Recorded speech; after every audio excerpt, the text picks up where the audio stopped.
told themselves to keep themselves awake. But I was wrong. You see, I am, well, was, a cross-country truck driver for the Remington Trucking Company, based out of a very popular city in California. I am not married. I don't have any kids, so why not, right? I mean, I had everything I needed in my sleeper cab. A bed, a microwave, a mini fridge, a portable DVD player, and a coffee pot. I could wash clothes, get a shower, and get some real food at a truck stop. And there was always lot lizards hanging around for any other needs, so to speak. Don't judge. Besides, cross-country truck drivers make a lot of money. Anyways, you don't care about that. You see, I grew up in Camp Springs, Maryland, and every time my parents and I would go visit my aunt and uncle and their family in New Jersey, my father would always take the exit 7A on Jersey Turnpike. You know, the truck route. He would ride that thing all the way down to the exit 15, where it ends and merges back into the turnpike itself. He claimed it was faster. That's how I became infatuated with 18-wheelers. It scared the crap out of my mom sometimes, but she just closed her eyes and tried to sleep through it. I, on the other hand, loved it. Anyways, when I graduated high school, I knew I wanted to be a truck driver. So, I saved some money from my cashier job at Billy Burger's barn and enrolled at a local truck driving school. I completed the 6-week course and got my CDL. The school helped me find a job at the Remington Trucking Company. It was all the way across the country, but it was a good job, and I've been there ever since. Anyways, I packed my stuff, said goodbye to my parents, got in my car, and headed for sunny California. I worked here for a couple of years, drove their trucks, slept in the cab when I was on the road, slept in the shop when I was not, saved some money, and eventually bought my own rig. I used neon green Kentworth W900. I loved that rig. Well, that's enough about me. Let me tell you what happened. Now, what I'm about to tell you is something I have never told anyone before. Well, except for my therapist. I was heading home after driving a load of tables, chairs, and sitting booths to a bar in Florida. Some guy named John was remodeling the place. I got on Route 66 in Albuquerque and began my final stretch home. It was about 2:30 in the morning. It was a beautiful night out that night. The full moon shining down the road, not another vehicle in sight, just me and the white lines. I rolled the windows down, letting in the cool night desert air. I turned on the radio and tuned it into KIOT, Coyote 102.5 Classic Rock. They were actually playing some decent songs that night. I drove down the road, rocking out, enjoying the trip for about an hour and a half. The radio station then began to fade, so I just turned it off. I kept the windows down and just rolled on, with only the sound of the engine humming and the wheels winding on the road and nothing to look at but the white lines. Now, I'm not sure if you know about what's called white line fever. If you do, then great. If you don't, let me explain. It's basically highway hypnosis. It could happen to anyone, especially when you're driving at night. That's when the lines on the road go by so quickly in a flashing pattern, they hypnotize you, so you have no recollection of driving or anything that happened while you were in that altered state. No, I'm serious, look it up. Anyways, I caught the fever. The last thing I remember was turning off the radio, and suddenly, I was sitting at a truck stop about 100 miles away from the last place I remembered being. I blinked my eyes and shook my head. I needed coffee, I told myself. I rolled the windows up, shut off the truck, and went inside. I got the largest cup of coffee they had, added some cream and sugar, just how I liked it, paid for it, then went back out to my truck. I got in my truck, took a drink of the coffee, put the cup in the holder, put my seatbelt on, company rules after all, started the truck, wiped my eyes, put the truck in gear, and rolled out. I got back on the road and continued driving, drinking as much coffee as I possibly could and try to stay awake. Now, as we all know, coffee is full of caffeine, which helps keep us awake. But did you know that too much caffeine will cause it to counteract itself and have the total opposite effect? Well, after about 10 minutes of pounding back that coffee, my eyes began to feel heavy. "Wake up, Mike. Fight through it. You can make it," I told myself. But I was wrong, again. As each mile marker passed, my eyes became heavier and heavier. I felt myself start to doze off. I shook my head to snap myself out of it, and reached for my coffee cup. In my sleepy state, I reached, but could not feel the cup. I took my eyes off the road for just a second, seeing the cup and reaching for it. I turned my hazy eyes back to the road, and that's when I saw it. The black dog. As I rolled down Route 66, heading west to California, eyes heavy, barely able to stay awake, my headlights beaming out into the darkness that stood before me, it appeared out of nowhere.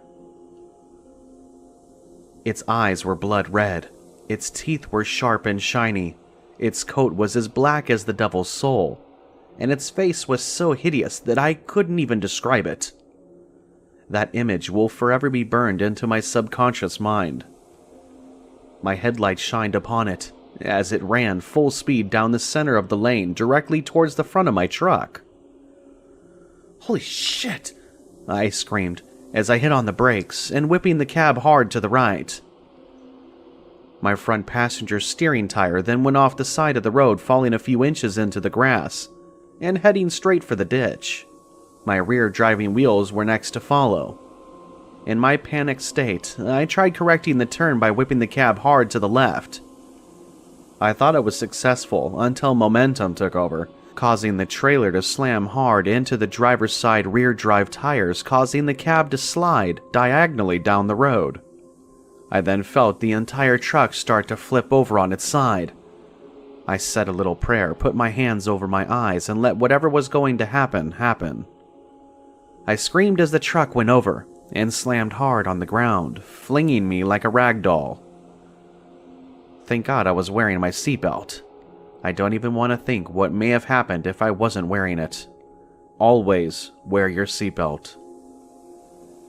Anyways, the truck then slid about 30 yards, but never went into the ditch. It almost did, but thankfully, it did not. The sound of glass breaking, grinding metal filled the air, as well as thick gray smoke and the smell of oil and other fluids from the truck's engine. Luckily, the gas tank was not damaged in the crash. When it was over, I just laid there, suspended almost upside down in the air, still in my seatbelt. Thankful to be alive, I reached up, grabbed the "oh shit" bar and unlocked my seatbelt. My legs hit the gear shift as my body fell. I maneuvered my legs off of it, still holding on to the bar, and stood on top of the broken glass from the passenger side window, letting go of the bar. Now what happened next completely terrifies me. I was about to call dispatch when I heard it.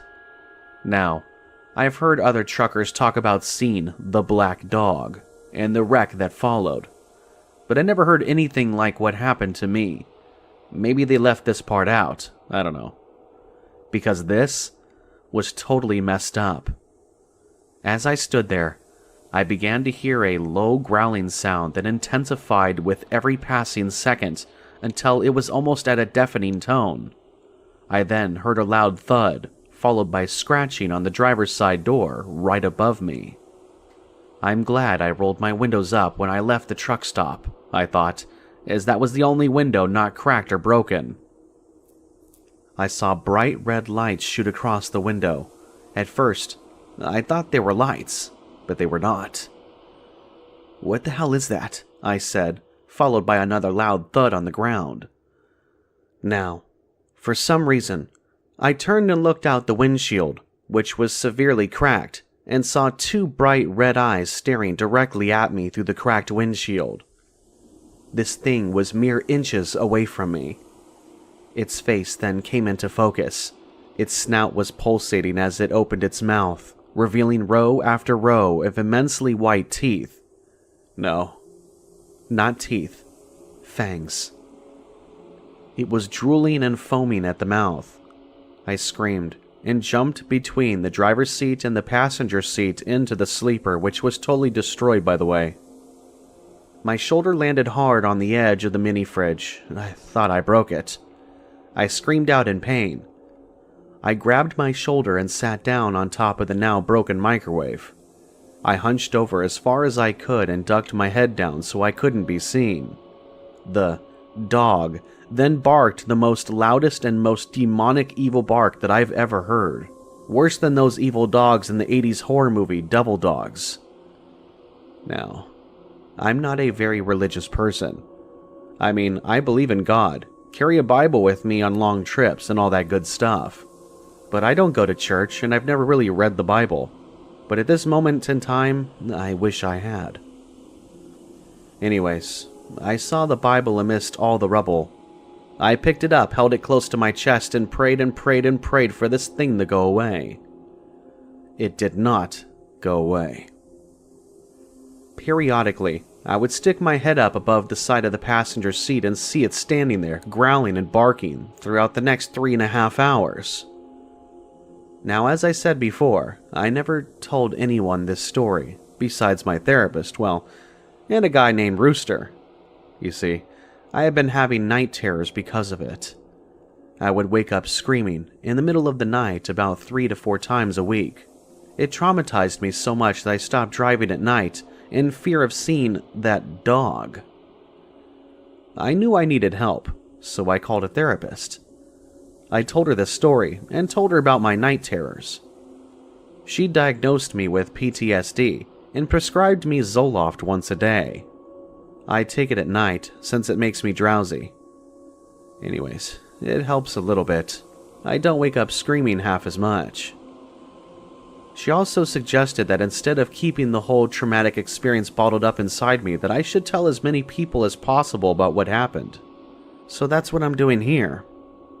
Anyways, back to the story. Like I was saying, the dog stood there for 3.5 hours. Suddenly, I heard the sound of something heavy hitting the glass.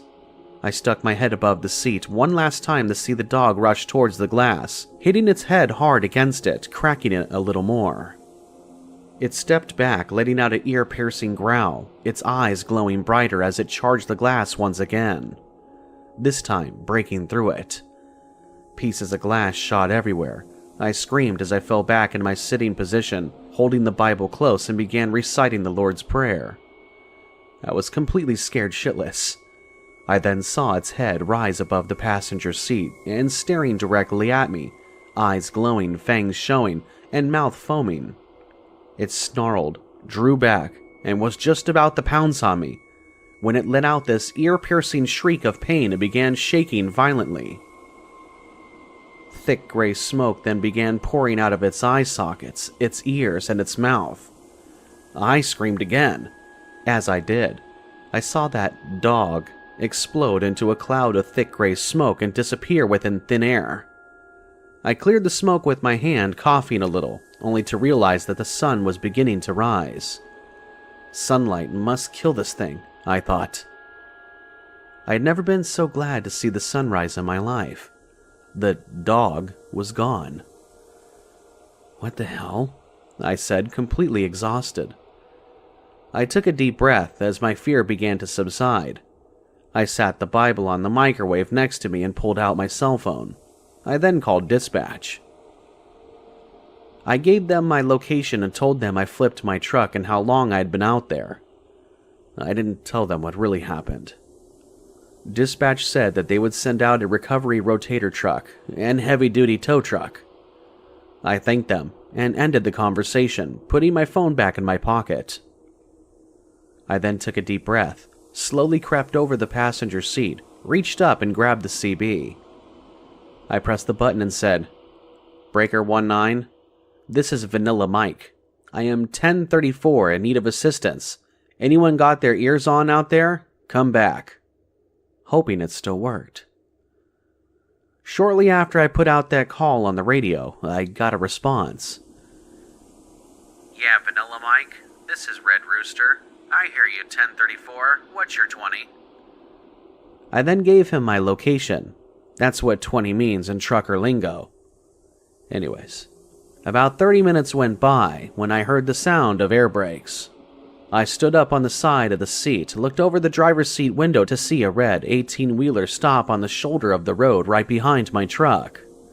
I then climbed out of the window, maneuvering over the hood, slid down to the ground below, walked around the front of my truck and began walking over towards the red truck. The long red-haired older gentleman climbed out of the cab, met me halfway and shook my hand. We introduced ourselves to each other. He reminded me of Willie Nelson, wearing a cowboy hat and a pair of cowboy boots. Anyways, he looked at my truck, then asked what happened. I told him. Yep, I seen that black sumbitch back in 73, dead of night, came out of nowhere, jackknifed my rig, almost lost my load and my whole life. Ugly little sucker. It woke me the hell up though. You alright? He asked. Yes, I'm fine. Just a little shaken up, I answered. My shoulder was killing me. Anyways, he then invited me to sit in his truck and said that he would wait with me until the recovery truck arrived. We talked for about 2 hours about everything under the sun, drinking coffee, telling jokes, and laughing. He had his own coffee maker.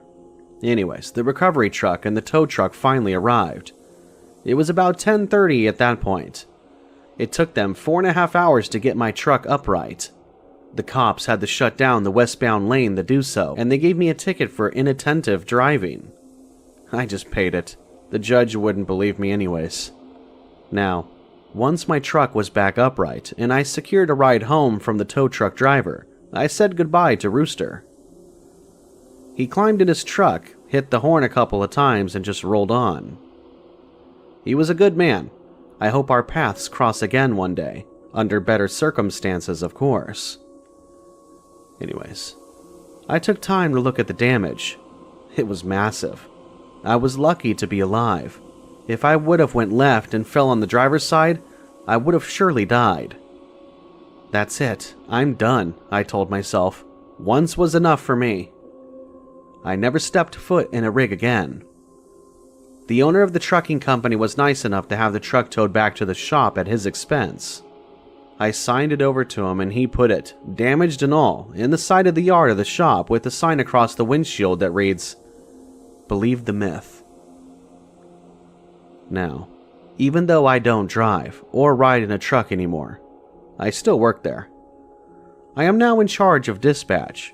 The old dispatcher took my job. Good luck to him. Anyways, it pays a lot less money, but I'm okay with that. I don't have to worry about seeing that dog anymore. Now, I assign drivers their loads, provide mapping information, ensure the product is loaded properly, as well as many other things. I rent a room at the flop house down the street. The room is about as big as my sleeper cab was, maybe a little bigger. There's a bed, a dresser, a lamp, and a rolling clothes rack like you see in the laundromats in the corner. I had to buy a new mini fridge, a new microwave, and a new coffee pot, as they were all damaged in the crash. I also bought a small flat-screen TV and a DVD player. The flop house didn't have cable. Anyways, there's a shared bathroom with 3 showers side by side at the end of the hall, and a couple coin-operated washer and dryers downstairs. It's really not that bad. I don't mess with lot lizards anymore. No, I got a real girlfriend named Natasha. I met her at Chelsea's restaurant. My shoulder is doing fine. It was just badly bruised. Now, in closing, I would just like to say to any of you truckers out there, if you feel your eyes getting heavy and it's hard to focus on the road, please promise me that you'll stop. Pull over on the side of the road, stop at a gas station, stop somewhere. Because the black dog is no myth. It's no legend. No. That dog is real. I've seen it. And it's got one hell of a bite.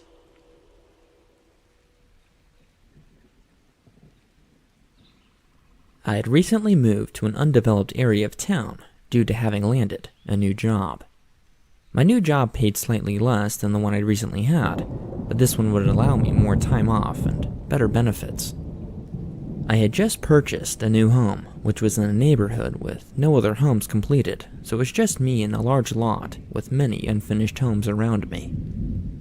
I have a large dog named Rocky, and he needs his walks or he destroys my home with excitement. Walks in this neighborhood are pretty awesome, since it's just us in this area.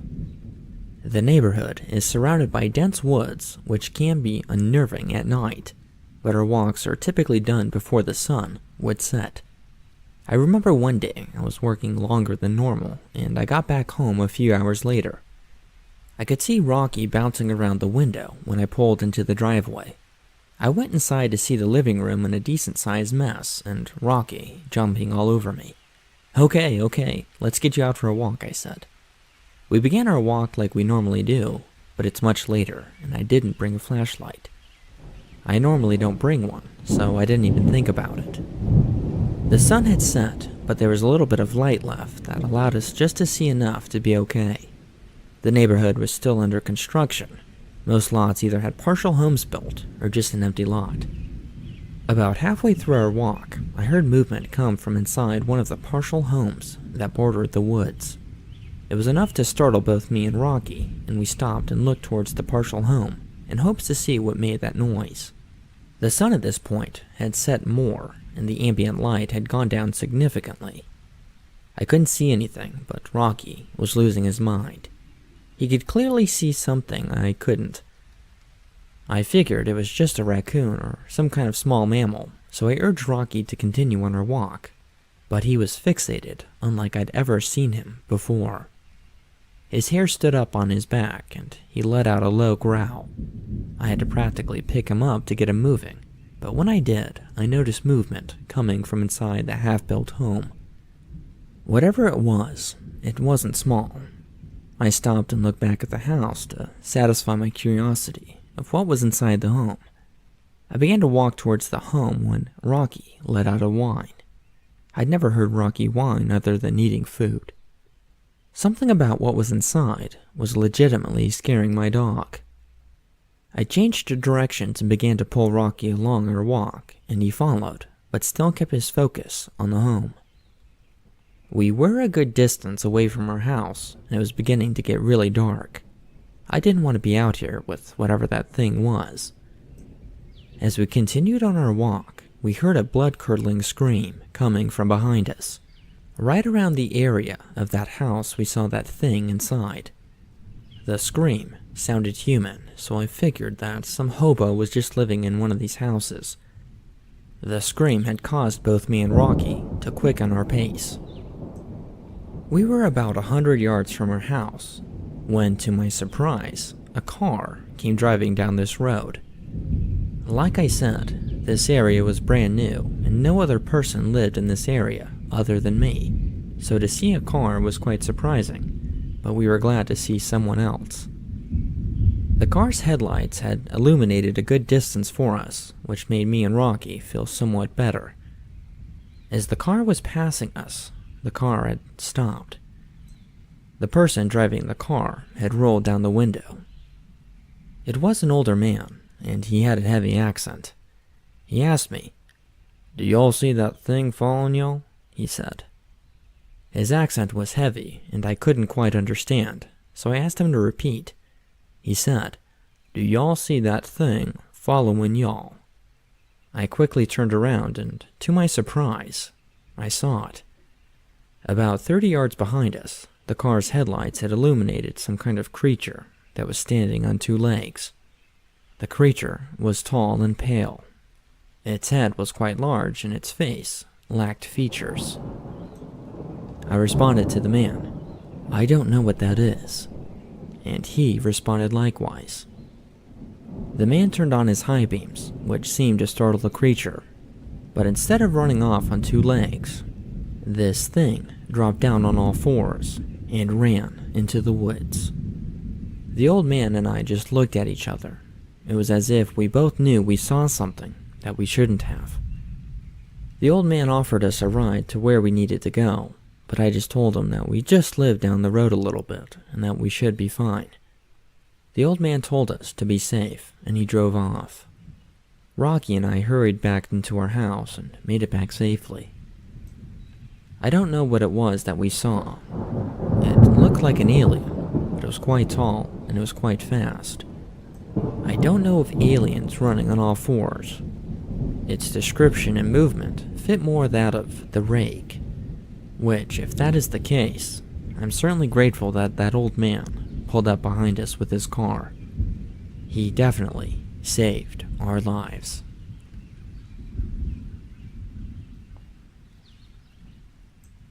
Last week I went camping on the Idaho-Wyoming border in hopes of camping on the Palisades Reservoir.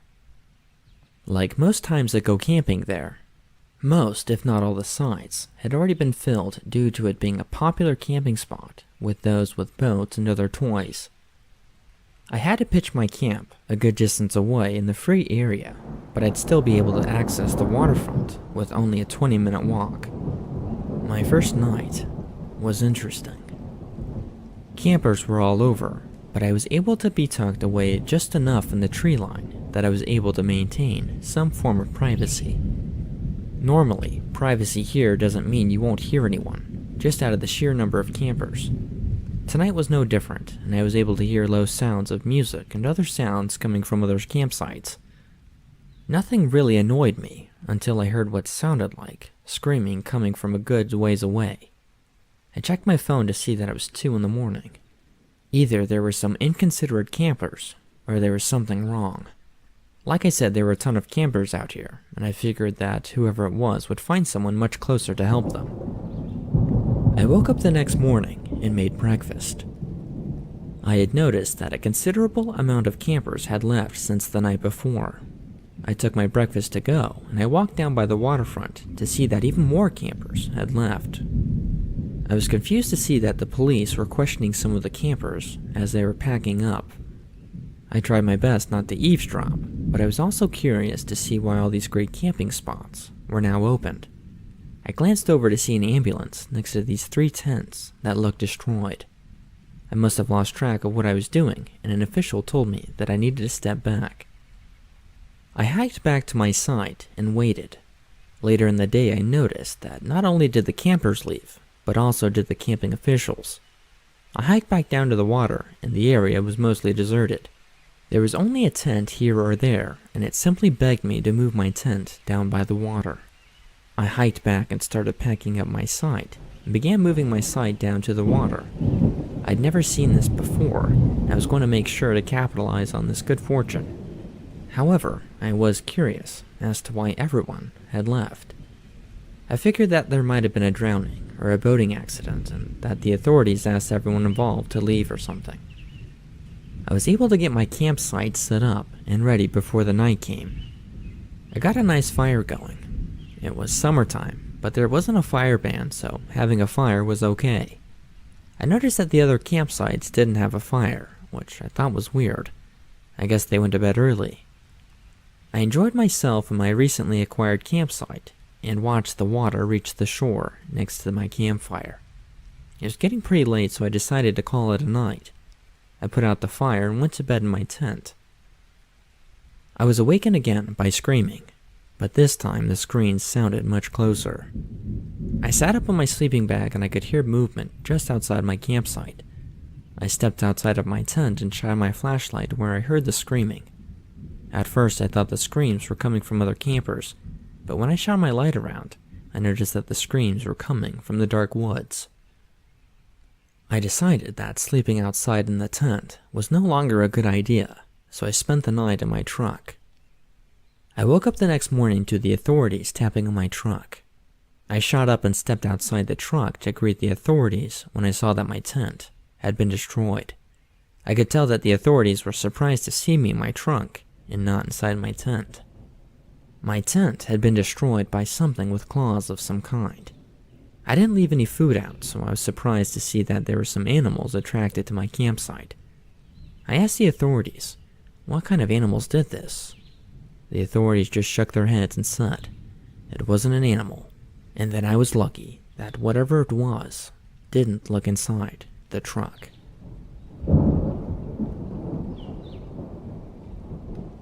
Back in the long-forgotten year of 1988, I was 13, spending my first time going on an overnight camping trip. Back in those days, there was limited options for entertainment. My parents were going to go crazy with me running around the house for the entire summer. They put together some money to send me away for a trip to the lake for 3 days. I packed up my bags right away, feeling excited. I was finally being trusted going somewhere overnight without my parents. The group was made of 6 girls all around the same age with 2 adults as supervisors. They held 3-day camping trips every weekend in the summer and normally had a bigger turnaround. For whatever reason, we had a smaller group, which was fine by the 2 adults taking care of us. Herding 6 barely teenage girls around the woods was a hard enough job. The first day went smooth, despite our bursts of energy threatening to sabotage the trip. We each got into pairs as a tent buddy. We needed to set up 4 tents on our own, or mostly on our own. Katie was my tent buddy. We started off strong setting up, but needed help putting the last few poles into the packed dirt. I knew Katie from school, but wasn't in the same class as her. She was a shy girl. Still, we got along just fine. The other girls started to tease her because Katie was the youngest yet the biggest girl out of all of us. In that moment, I decided to defend her during the weekend, and we kept working away at the tent, ignoring the other girls, until they lost interest. Proud of our work setting up the tent, we treated each other to treats we stashed away in our bags. After lunch, we finished and cleaned up. The group went down to the lake to swim. Hours went by. All 6 of us started to get along, and by the time we needed to return back to camp for dinner, we were all so exhausted we let the adult supervision teach us important facts along the way. Things like what poison ivy looks like, how to know if some wild animals are in the area, stuff that we should know, but was always good to be reminded even if summer wasn't for learning. Drew wanted us to roast hot dogs for our dinner. He was finding it difficult to light a fire using a flint kit. He wanted to teach us a new skill. After a few minutes of a pack of hungry girls complaining, he gave up, digging out a lighter instead. Stacy was our other supervisor. She was a pretty girl, only about 20. When you're 13, that seems pretty old. Her nails painted cute colors us girls loved. She didn't seem to be the outdoorsy type of girl. Drew might have needed help keeping all the girls in check and called in some backup. Drew was a youth pastor at the church, ran for the camping trips. Even so, he did not make us say grace before eating, or even have any religious activities planned for us. He let us stuff ourselves, and when dark came, we told scary stories around the fire. It was only 9 p.m. when he made all of us go to bed, but from the activity day our little bodies felt like it was much later. Each of us went to our tents, with almost no complaints about bedtime. I had fallen asleep very easily. Only an hour passed before Katie woke me up, nervously shuffling in her sleeping bag. "Are you all right?" I asked her in a low whisper. "Sorry, did I wake you up?" she replied back in the dark. "Nah," I lied. I wondered if she needed to go to the washroom. A porta potty was set up pretty close by. "Do you need to go pee?" I asked her. I couldn't see her in the dark. I rustled around looking for my flashlight. I didn't need to go, but I didn't mind walking down with her if she was scared. "Yeah, do you think that story Drew told us had any truth to it?" she asked sheepishly. "This smiling man in the woods? Nah, he's just making stuff up. If the woods were dangerous, our parents wouldn't let us go." I heard her head move against her sleeping bag, nodding at my words. Turning on the right, I helped her out of the tent for a quick pee run. Some giggling came from the tent beside us. Jane and Betty talked non-stop all day. They might have chatted all night if someone didn't stop them. I was tempted to jump at their tent to scare them, but left it alone. They would regret staying up all night tomorrow morning, and I didn't want to get in any trouble for pulling a prank. Katie was still scared. I took her by the hand and held the flashlight in my other. I even stood guard outside the porta potty while she took care of her business just in case. Katie had older siblings, but I didn't. She seemed lonely and homesick already. I was trying my best to act like an older sister to comfort her. In the brush, I thought I saw yellow eyes flicker looking at me.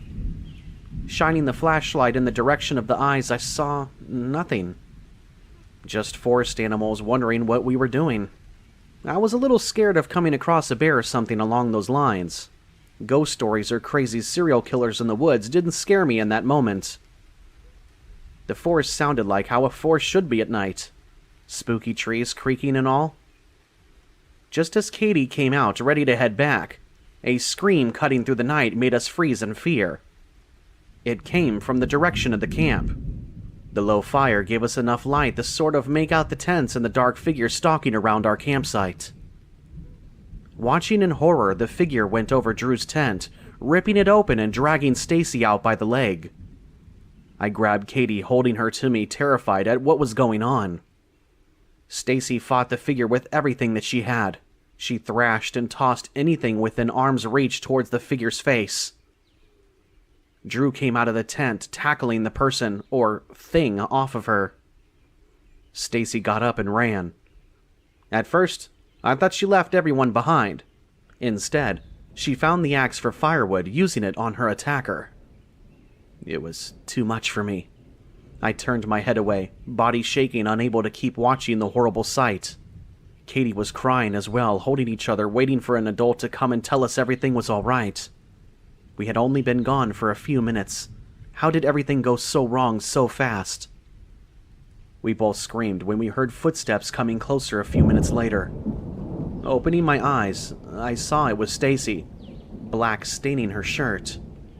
She smelled like 10-day-old rotting fish, and it made me gag. In her hand was the axe covered with more of that rancid-smelling black liquid. Betty and Jane beside her, holding each other while crying and shaking like me and Katie. "Come on, if we follow the trail, we'll hit Mr. Bobby's farmhouse.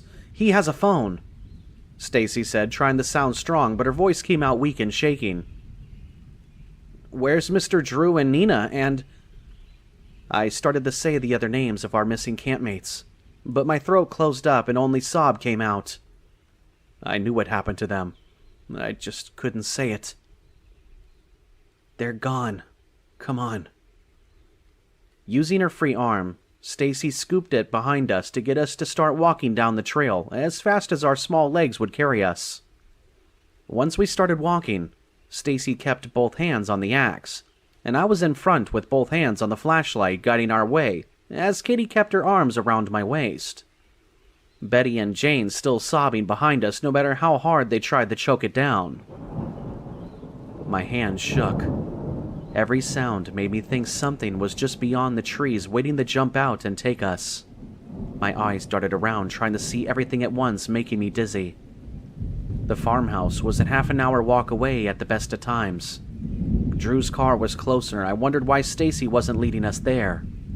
I assumed that Drew had his keys on him when the figure took him, or Stacy didn't want to stay at the camp long enough to find them. When you're so young and scared, you don't think about those other escape plans. You only accept what the adult tells you. I got another whiff of that horrible rotten fish smell when the wind shifted. Gagging and eyes watering, I refused to stop. Minutes passed and the smell decreased enough to make me stop choking on the bile rising in my throat. It was only then that I noticed Betty was the only one still sobbing. Stacy noticed it at the same time. We both turned to look, only seeing the small brown-haired girl, and Jane was gone without a trace. "Run!" Stacy's shout got us moving. She grabbed Betty roughly, dragging her along with her arm. The girl screaming in fear. Katie was the slowest of us. She was dragging me behind. Still, I kept one arm around her, trying my best to get her to go a little bit faster, when the other dark shape came out of the trees directly in front of Stacy. She didn't stop. She let out a startling scream, swinging the axe at the figure's head. I saw a flash of glowing yellow eyes before hearing the awful crack of the axe connecting to its skull. It collapsed to the trail. Stacy wasted no time yanking the blade out that was stuck in the thing's skull. I shone my flashlight trying to get a better look at the figure. Black blood like oil oozing from the head wound. The face was pitch dark and flat with no nose. its skin so dark and wet-looking. More of that smell came drifting over, causing Katie to start gagging this time. Whatever this thing was, it wasn't human. That much I knew. We didn't even have time to guess what it was before another one came out of the trees. Stacy clipped it with her axe, making it scream and dart away. She was breathing hard. If more things came at us, I didn't think we would make it. Stacy was the only person, and she had to defend 3 scared girls. Even so, she looked ready to do it. Another creature came at us. Sadly, while Stacy was dealing with the first one, 2 more came. In seconds, they grabbed Betty, dragging her screaming into the woods. Stacy screamed and cursed at them, pain across her face that she didn't keep the girl safe. More and more those creatures started to appear and poking their heads from the trees in front of us. She gave us a look. No words, just a look. And I knew what it meant and what to do. She ran towards the monsters, axe in hand, and me and Katie ran back down the trail towards the camp, knowing we would never get past the wall of pitch-black dark monsters. Stacy gave us some time, and we weren't going to waste it. Running hard, Katie kept up with me, tears pouring down her face. I wanted to cry, but I knew if I gave in to that, I wouldn't be able to keep going. Lungs burning, we ran until we saw the orange light of the fire. I planned to get the hot dog pokers, or, well, anything I could use as a weapon. For a half second, I felt almost safe. Maybe if I found the keys, we could find the car and hide inside if we couldn't drive it. Maybe, just maybe, Stacy would also get away, and we could all go together. All my hopes were crushed when Katie stumbled, falling hard.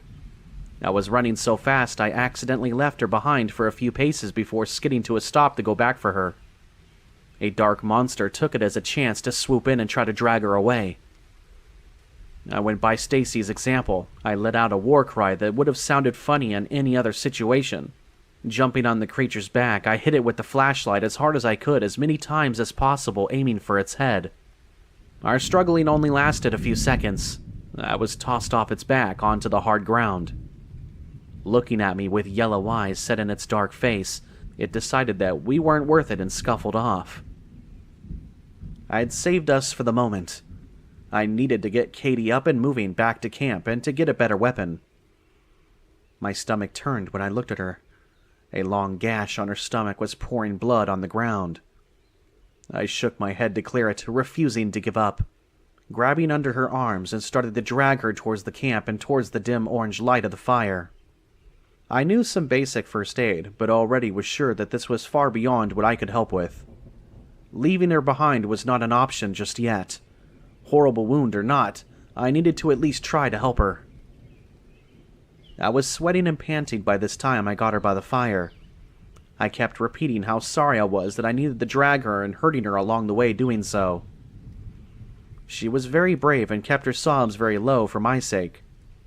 I started digging around in Drew's ruined tent. I started to look for anything of use. Just normal camping gear. No weapons I could see or car keys. I grabbed the first aid kit, another flashlight, and some scissors. I was hoping to find a knife of some sort. No such luck. I avoided the other tents. I could smell the blood mixed with the fishy rot and didn't want to know what horrible awaited me inside. I tried to clean Katie up a little bit, but it was well over my head. I didn't want to hurt her by touching her too much. Seeing that amount of blood nearly made me sick. I didn't even know of the fact. I felt faint seeing blood until that point. I was so stressed I wasn't even aware of someone walking up to our camp until they were just outside the light of our embers. My body jolted into action as I grabbed the scissors in one hand and the hot dog stick in the other. The black body-soaked axe came into view, and for a brief moment, I thought Stacy had made it back. But that was not the case. A man came into the light, dressed in a baggy clothing that hung loose on his thin frame. Long, straight white hair was half-heartedly pulled back into a low ponytail, but most of it still stayed on his face, making it hard to see his features. "Who?" I choked. "Two left," Good for you." Ignoring me, he sat down next to the fire pit and started placing wood onto it, trying to make it going again. I was so shocked at his calm manner, I couldn't react. A soft cry came from Katie, brought me back to my senses. "I need help. My friend is hurt, and there are things in the woods eating everyone." "Stacy had the axe. Is she all right? Did you see her? Please tell me something." "No. Please help Katie first. She's really hurt, and I'm scared that there's a lot of blood, and I don't..." Once the words started, they just kept coming. They poured out of me without any thought of what I was saying. I was having a meltdown. As I kept talking, the man started to stiffen around the sounds just pouring out towards him. He raised his hand to make me stop speaking, and the other on his forehead as if in pain. When I didn't stop pleading, he snapped first. "Stop talking." His voice was so loud it kept echoing throughout the woods for a few seconds. I was frozen in fear by the sound and dropped all my makeshift weapons. I had never had an adult just snap at me like he just did. A 10-second passed between us. Rubbing his temple, I saw regret flutter over his face from being angry with me. It only lasted a second before he regained his tired, worn-out look. I went over to Katie about ready to burst from stress when he also came over. He held a hand over her wound. I looked in amazement as most of her blood just faded with a wave of his hand, and her gash closed a little bit. Not by much, but it looked better than before. "Who? What?" I asked in a very small voice just in case he would yell again. With a long suffering sign, he went back to the fire back towards me. "I have a migraine. Your friend may last through the night if she's lucky." "What about Stacy? Did you see her?" "You don't need to worry about her anymore." His cold tone nearly brought me to tears. I wanted nothing more than to just start crying and shouting, but Katie still needed me. This man might be able to help us. Breaking down wouldn't help us get out of there. Glancing up, I saw yellow eyes in the dark and I trembled. The creature saw us, head poking out from the trees a few feet away, drool dripping from the open mouth of sharp teeth. When it saw the man next to the fire, its eyes widened in fear and darted back into the woods. "Those monsters are scared of you," I stated after I saw the strange sight. Looking over his shoulder at me with his eyes narrowed. He didn't want to talk, but he didn't want to hear me asking questions. Until I got some answers, one of those things was going to happen. "I'm like their boss. They need to follow certain rules, and they broke the first one.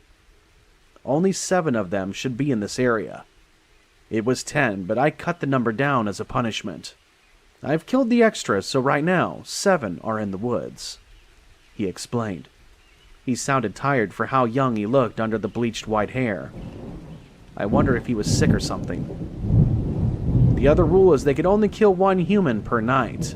So, 7 of them can kill 7 humans. So far, they've killed 6. My throat caught again, gripping Katie's hand. I hope it comforted her enough to calm her down after hearing such news. We were the last 2 left of our group, fear seeping into my bones, making me feel cold even if the flames started to rise in the fire pit. "They can still kill 1 more, right?" I asked hoarsely. He didn't reply. He only gave me another look over his shoulder to confirm that fact. Even after that sunk in, I felt a little sense of relief. The monsters wouldn't attack us. I could just stay there or around the man to be safe. Looking back down at Katie, my hope fluttered away. Unless he could heal her more, there was a very big chance she wouldn't make it through the night. I needed to get to the farmhouse and get to a phone for help. "Can you carry her for me? We need to get out of here. She'll die if I don't call someone to help her, and I can't go alone through the woods with those monsters." My voice started out strong, but soon it went back to a begging and pleading tone. "I'm staying here all night. My head is killing me." My eyes darted to the axe, tempted to threaten him with it until he listened. If he could kill those monsters in the woods, I had no chance of getting him to go along with my plan. If I went, I might die before I got help. If I stayed, Katie might die before sunrise. The world was so unfair at that point. I held her hand so tight it must have hurt my friend, but she didn't complain. "Stay here with me," Katie said finally in a weak voice. I looked down at her, really wanting nothing more than to do just that. Staying meant risking her life. I wondered if she was considering that when she asked me. She might have just wanted someone by her side while she was scared and in pain. "Please, can't you heal her?" I begged once again. "I've done as much as I can. It's not my job to help humans. I don't care which one of you lives, only that those creatures don't break their last rule and I'm forced to kill them." "You should kill them all. They killed..." I couldn't get the words out. I thought of Stacy and Drew and the girls I spent with that day. They were gone, and there was nothing that I could do about it aside from hate the ones that murdered them. It's just their nature. Although, that fact might be impossible for a human to understand. You have been on top of the food chain for so long, you think it's a tragedy when one of you dies compared to another species. It's just how life is. My gut stirred with a white-hot rage. I wanted to attack the man in front of us, whoever he was. I knew giving in to my emotions wouldn't help. I just let myself cry and held Katie's hand, hoping it felt like she had a sibling with her for that moment. I knew what my decision was and needed to get all the crying out before I followed through with it. "You could kill her, you know. That way you would..." I didn't let him finish. I tossed whatever was close to me at his head. He raised a hand to deflect the attack, making the scissors fly off into the darkness. I thought that he was going to be angry with me, but he just looked at me a little stunned at my reaction. "I'm not killing her. Katie is a sweet girl who is going to live a long life and do so many good things. She's not dying tonight, and I'm making sure of that." Standing up, I went over to the axe, putting my hand around it that I could barely fit around the handle. It was heavy for me, but I would need to manage. Rubbing the tears from my eyes, I looked around for the flashlight ready to leave for the farmhouse. Grabbing it, ready to go, the man stopped me by standing in my way. "What's your name?" he asked, and made me stop and blink. "Savannah," I told him, not knowing why he asked. "I'm Liren. I'll give you a little bit of help." "Earring?" I misheard his name. No, Lee... Never mind. Let me borrow the axe." I pulled it away from him defensively. I didn't want to trust him after he treated us, but didn't have any other options. Letting him take the axe, he held it in one hand. In the other, he ran a fingernail across his thumb hard enough to make it bleed. Pressing the thumb to the axe handle, the wood faded, turning a solid silver. The black blood disappeared off the weapon until it was pure and glittered in the dark. When he gave it back to me, I found the now silver axe light enough for my small body to handle. "This is all I can do. You have to fight through this on your own. You may have a weapon now to increase your chances, but don't get cocky out there. And I know this is hard to ask, but please don't kill those monsters if you don't need to. I don't like it when my creatures have senseless deaths. Killing for food is one thing, but..." Gripping the new weapon in my hand, I found it steadily heavy again. Liren, whoever he was, cared about these creatures. He didn't want them to die if he could help it. He must have had a rough time being the one that killed the ones when they broke the rules. No wonder why he looked so tired and pained. I nodded at him and looked over at Katie. She still hadn't sat up. I wasn't even sure if she was aware of what was going on. If I died and she lived, she would never forgive me for leaving her. I just needed to make it for her sake. Giving them both one last look, I ran off back down the trail, new flashlight guiding the way. I didn't know where the farmhouse was, but I remembered hearing I just needed to follow the trail out and I would see it. I used up a lot of my strength running for a few minutes. Forcing to pace myself, I slowed down while looking for the yellow eyes in the dark, not feeling safe in the slightest. Shortly, I passed the spot where Stacy made her last stand. Tears threatened to make me stop. I didn't see any trace of her. only the bodies she left behind. Stepping around the scattered remains, I started breathing through my mouth, trying to get over the smell. When I got a few feet away from the area, I heard a crunching noise from behind me. Turning and shining my flashlight back and gasped, seeing 4 creatures in the middle of the trail. Long fingers snatching up pieces of the fallen, and sharp teeth tearing apart the dark flesh. They looked at me, but didn't stop eating. If the 4 stayed there, I only had 3 more to worry about somewhere off in the woods. Quickening my pace, I went on. Every sound put me on edge, sniffing the air to see if I could smell if any more of those monsters were coming closer to me. 10 minutes passed without any issues. I thought I saw some yellow eyes watching me in the woods, but they didn't approach. The silver axe might be keeping them away. After all, they had the bodies of my campmates and their fallen to eat. Why go for someone with a weapon when they had some free meals all over the place? I thought I was in the clear when a figure came out of the tree, stopping in front of me. I knew which one this was. It was the bastard that hurt Katie and the one that I smashed my flashlight on. One eye was closed and the other looked at me with such hate. I knew he wanted to eat my guts for the damage I had done to it before. It bolted towards me before I could move. A clawed arm grabbed my shirt, lifting me up as I swung the axe down on its shoulder. Letting out a scream, it tore the axe out, tossing it aside. Then, for some reason, it tossed me as well. I sat up and bruised to see that where I had struck it, the wound was burning and flaking the dark skin. I scrabbled and panicked to where my axe was. Without any rational thought, I darted off into the woods with the thing screaming following behind. I dropped my flashlight and ran blind into the woods without any idea of what I was doing. I should have stayed on the path, but it was too late now. The thing was chasing me, wanting to kill me.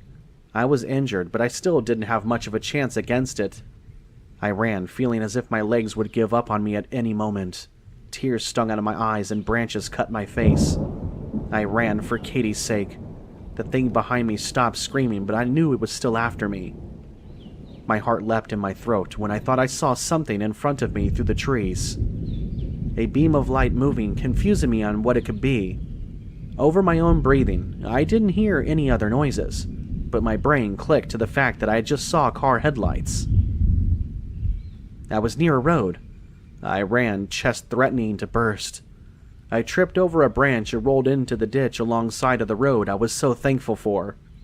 Every muscle screamed at me as I got up and crawled out of the ditch towards the highway. It was late, but I knew it was a popular route for truckers. One would stop for me if someone would just please drive by. When I stood, it felt like I twisted my ankle. I dragged my body, almost passing out from the effort. Axe still in hand, I looked up and down the road frantic. A blow to my back tossed me rolling into the middle of the lane. I gasped for air, staring at the monster that just kicked me aside. My axe dropped too far for me to reach in time. It got on all fours, blood pouring from its wounded shoulder. I stared in horror, knowing this time was the end, just waiting for it to come for me. Yellow eyes glaring, it let out a long scream of hate at me as it dug its claws into the ground ready to pounce. I couldn't move my ragged body, and did the only thing I could think of. I screamed right back at it. Getting up on one elbow, I emptied out my lungs in a screech that made the thing not only stop from attacking me, but take a step back. We both stared each other down for a few seconds. Those few seconds might have saved my life. A blaring truck horn came from down the road. The creature looked over, seeing a transport truck coming right at it. Giving me one last look, it skittered back off into the woods. The next few hours were a muffled, frantic blur I still didn't fully remember to this day. The driver stopped to get me off the road and down to the farmhouse and to a phone. He went with the farmer into the woods to check on Katie, while I stayed at the house with the farmer's wife, going between crying and sleeping. Morning came around when I woke up. Dragging my tired body to the porch, I saw emergency crews scattered around the driveway and officers going on the trail. Someone told me that Katie was already on the way to the hospital, and let me sit on a chair on the porch until another ambulance came for me. I sat, watching everyone run around trying to get a search started for the missing girls and Drew. I didn't know why no officers started to question me yet. I may have looked too out of it to be of any help. Someone did sat beside me to talk with me, though. I wasn't expecting so many of you to make it. Laren sat next to me, silver axe resting against the wooden rock chair he was in. I wanted to speak, but was too tired to say anything. I'm taking this axe with me. No offense, it's too powerful to leave it with you, unless you want my job. Pardon? I asked directly, my head towards him, trying to see if he was joking. Kings only last for 10 years, more if they're really strong. They need to switch bodies before it breaks down. I've been doing this for 5, and I would like to pass the crown on to someone else. It's too tiresome. I don't know why I agreed to do this in the first place. It's also too much of a burden to set up tests for other candidates, so I'm just going to ask anyone who survives a supernatural encounter if they want the gig. I stared at him, not believing his words coming out of his mouth. I didn't want to come across another monster creature of the dark ever again. Having his job was way out of the question. This guy really needed to get some standards, too. He was asking a 13-year-old girl to take over such an important position. How lazy could one person be? If I could move, I would punch you for asking. I heard a small sound that was almost a laugh from him. I should have expected that answer. At least you don't need to worry about those monsters bothering you again. Any king candidates are off limits. If you weren't one, you're guaranteed to be killed by something supernatural someday because you encountered some. But I refused. I started and shut it up too late. That doesn't matter. You're still an honored human the king recognized. If you don't want my job, you could become a knight. It would mean that you would turn into some sort of creature, but you would not be under such strict rules about protecting humans as I am. Your friend Katie accepted that offer to turn when she's 18. I shot my head up. Katie agreed to be turned into something horrible like those things that attacked us? Like the things that killed everyone right in front of us? My knee-jerk reaction was anger, but the reason why she would agree to such a thing came to my mind. She was hurt badly, nearly died, and powerless to help me as I risked my life to save her. She may have wanted some sort of strength to ensure she would never feel like that again. You don't need to answer me right away. Hell, you could ask to become a knight or the next king right before your death, so just let it stay in the back of your mind. He stood up from the chair, axe over his shoulder, and stretched. I'm leaving, and I hope I never see you again. It wasn't the nicest goodbye, but I appreciated the thought left behind it. Standing up, I was ready to talk to the cops, even though I didn't have a good story for them.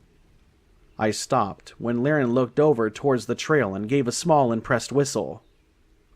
Looks like I miscounted last night. What an embarrassing mistake. What I saw made me run past him and down the dirt driveway. Stacy was out of the trail, coming off of the trail, being guided by officers and wrapped in a blanket. She looked beaten up, but was still alive and walking. I didn't care about supernatural knights or kings. I only cared about getting to Stacy and hugging her for fighting so hard to save us.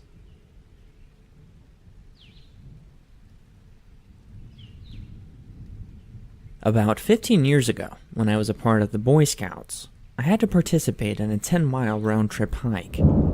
My friends were in the troop were excited to participate, since the place that we'd be staying at would have a campsite that was on the lake. We began our hike late one Friday afternoon, when all of us were out of school.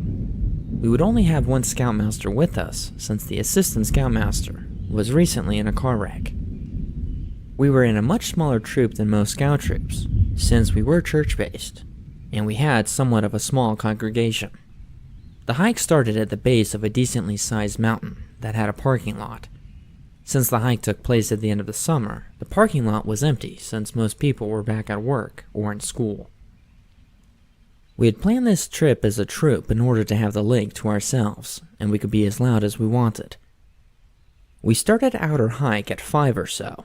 The parking lot was empty, so we used the spaces available to lay out our stuff and organize it in a way that we could share the equal amount of weight, since we'd have to bring our troop chest with us that had cooking materials. The chest weighed around 60 pounds or so, and we had 2 unlucky scouts carry the chest, while the rest of the troop carried those scouts' personal backpacks. The hike started off without a hitch, and we were in fairly good shape, which made our ascent rather painless.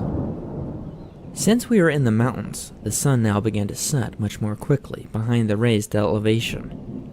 We were on the clock to get to our campsite before it got dark. On hikes, we either sang songs or told stories to make the time pass by, which was always a highlight of the trip. We figured that since we didn't see any cars in the parking lot, that we were the only people on the mountain, so we could be as loud as we liked. Little did we know that technically we would be correct, but we'd also come across something that was in fact not human. We continued to sing loudly and rather obnoxiously when we heard what sounded like the snapping of a small tree come from behind us. Around this time, the sun had set, but there was still an orange glow in the horizon. The summers were hot, and there were some trees that had dried and withered. We didn't stop when we heard the sound, but it did catch our attention. We still had another 3 miles, and we wanted to get to the campsite before it got dark. We pressed on in hopes that whatever was behind us would stay behind us. We were at the 4-mile mark when it got too dark for us to see without light. We had to take a small rest in order to get our flashlights out of our packs when we heard something coming from behind us not too far off. It wasn't the breaking of a small tree, but rather a loud roar. All of our flashlights quickly turned to the area where we thought we heard the sound. Some of us swore that they saw something very large and hairy duck behind a tree, but I didn't see anything. The scout leader stayed fixed on whatever was behind us. We had just hiked 4 miles into the woods, and it was now dark. The only way back was being blocked by something that we considered dangerous. We paused for a few minutes, waiting to see if whatever was behind us would try to come close, but it didn't. We snapped out of the trance and decided that the only way out of this would be to continue to our campsite, and hope that it wouldn't follow. We loaded our stuff back on, and we used the artificial light of our flashlights to guide us up the mountain. The thing with flashlights is that it doesn't come close to the light given off by the sun. Our journey was greatly hindered by this, and we were not able to see as clearly what lay before us, as well as behind. We hurried to our campsite in double time. The sounds behind us had stopped, but we continued as if whatever it was right behind us.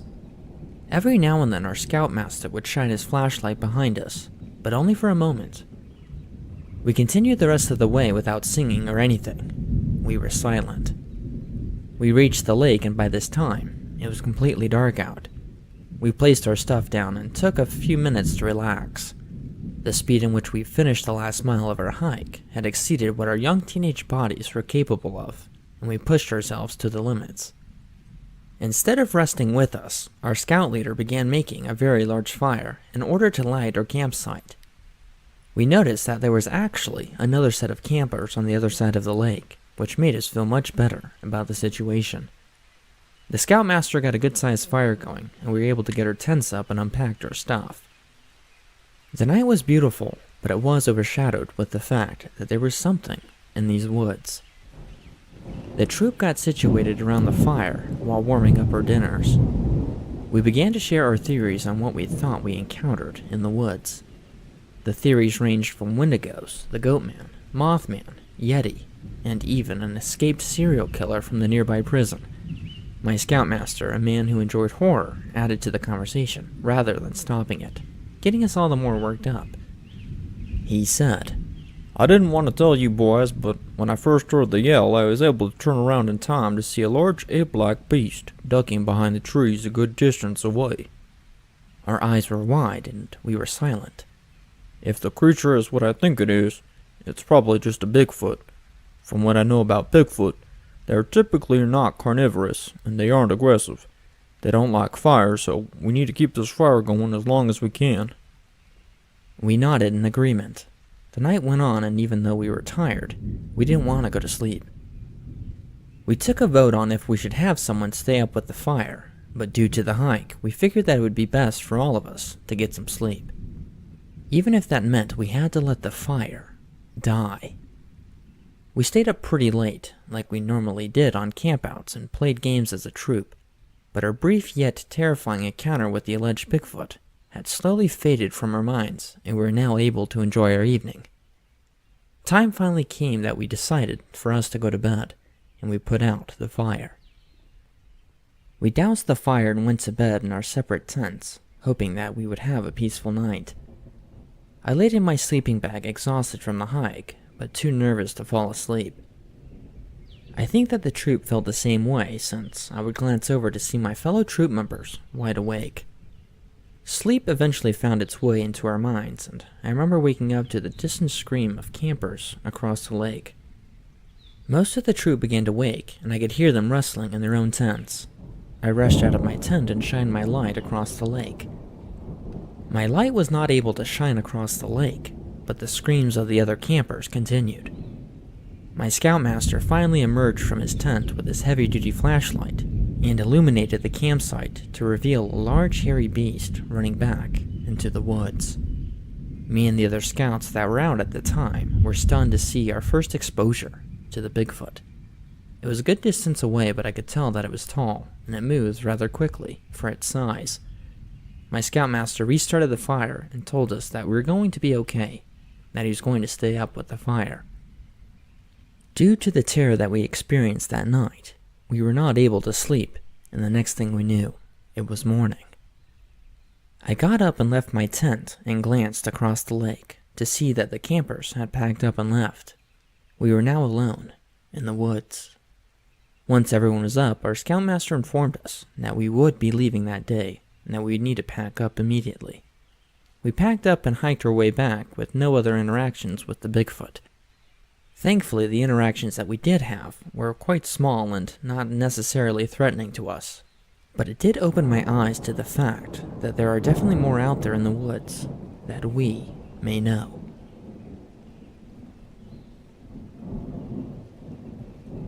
My father passed away when I was young, and I don't really have any memory of him.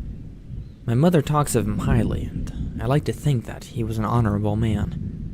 My father was somewhat well off due to his family having a lot of money, so when he passed, my mother was in an okay spot financially, although she missed him terribly. She met my now stepdad, Terry, at a church function, and they hit it off. Terry has 2 kids, one older and one younger than me, so when our families meshed, it was somewhat natural of a transition. I didn't really speak to Terry much, but he was always a very level-headed guy. He never yelled and was always easy to be around. I remember one Friday coming home from school and seeing Terry load the family van with camping gear. For reference, I'm a teenage girl and still in high school. As you can imagine, the idea of camping was awful since I never really went before. I went to the house ignoring Terry and went to my mother and asked her what was going on. She told me that Terry was wanting to get to know me better, so he wanted to take me and Ryan, his son who was 3 years younger than me, out camping. "Wait, you're not going?" I said in frustration. This was so unfair. As a young girl, I felt extremely uncomfortable to be out in the woods with Terry, or at least that's what I told my mother, in hopes that she wouldn't make me have to go. She didn't buy it since they've been together for 10 years now, and that I clearly just didn't want to go camping. I went and packed my things in my room while brooding, when Ryan came in very excited. "Casey, we get to go camping. Isn't this awesome?" I didn't respond and kept packing, doing my best to let everyone know around me that I was frustrated. Ryan was unfazed by my angst and continued to bubble with excitement the entire time I packed. I finally finished and went outside with Ryan close behind me and put my stuff in the car. Terry saw me and approached me with a wide smile and told me that we were going to have a blast this weekend. I gave an unenthusiastic response and he nodded with a slight disappointment. He told me that, if you want, we can cancel the trip, but I think that Ryan was really looking forward to this and that he'd be disappointed. I just want to hang out with you guys. Terry's authentic response let me know that he was really making an effort and getting to know me and to be with his kids. I decided to change my attitude for Ryan. "Let's go camping," I said with a grin.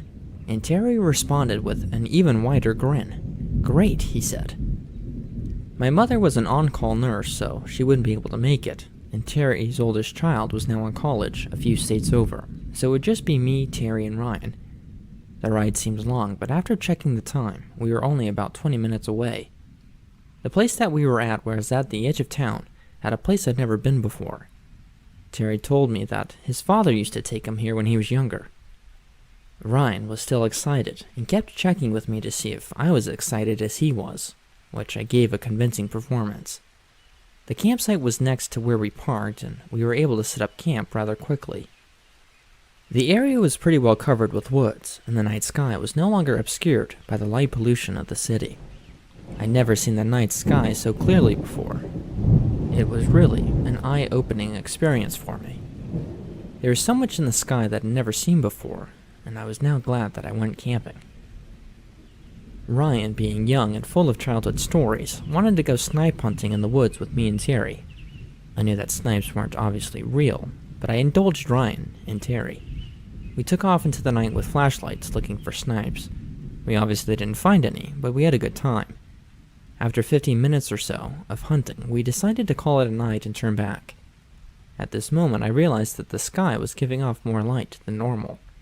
Normally, I figured that some cloud was obscuring the moon, and it had dissipated, but I looked up to see 3 large lights, hovering where I figured our campsite would be. These lights had to be attached to some type of aircraft, but I couldn't hear any sound coming from the lights.